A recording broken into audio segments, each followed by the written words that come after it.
Sometimes division calculations do not work out evenly. When this happens, we need a way of communicating the number of total groupings plus the number of leftover pieces. For this, we can use a mixed number. At this point, we'll simply think of a mixed number as being a notation representing the number of groups and the remainder in a division calculation. Example, use a grid to compute 22 divided by 5. When we draw the grid, we will start getting full rows of 5, but then have some leftover pieces.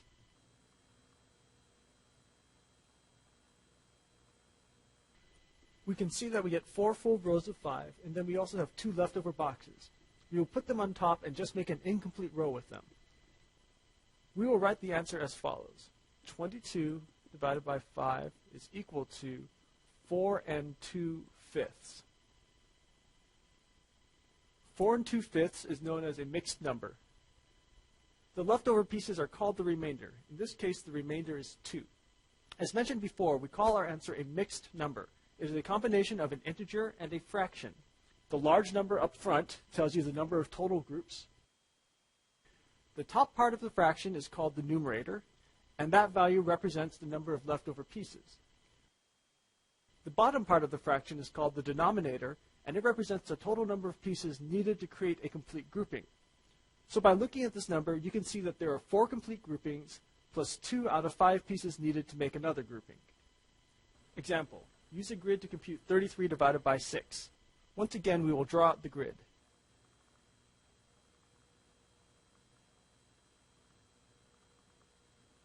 We can see that there are 5 complete groups and then 3 leftover pieces.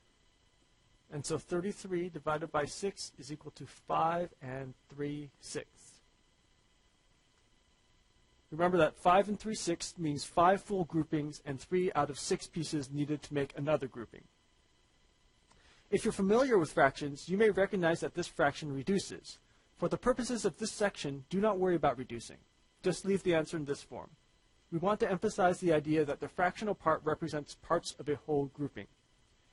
As we have emphasized before, the grid plays a role in giving us a conceptual foundation, but we want to be able to do calculations symbolically as well. The process is the same as before, except that there may be leftover pieces. Example, compute 59 divided by 7. The largest multiple of 7 that's smaller than 59 is 56, so we will break 59 into 56 plus 3. From here, we will use the distributive property.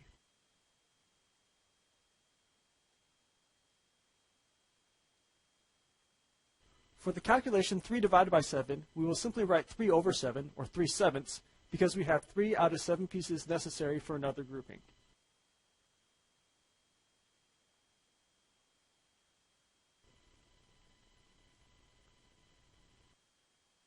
Example, compute 67 divided by 9. The largest multiple of 9 that's less than 67 is 63.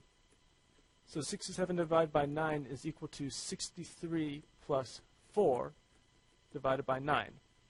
Then we use the distributive property. 63 divided by 9 is 7.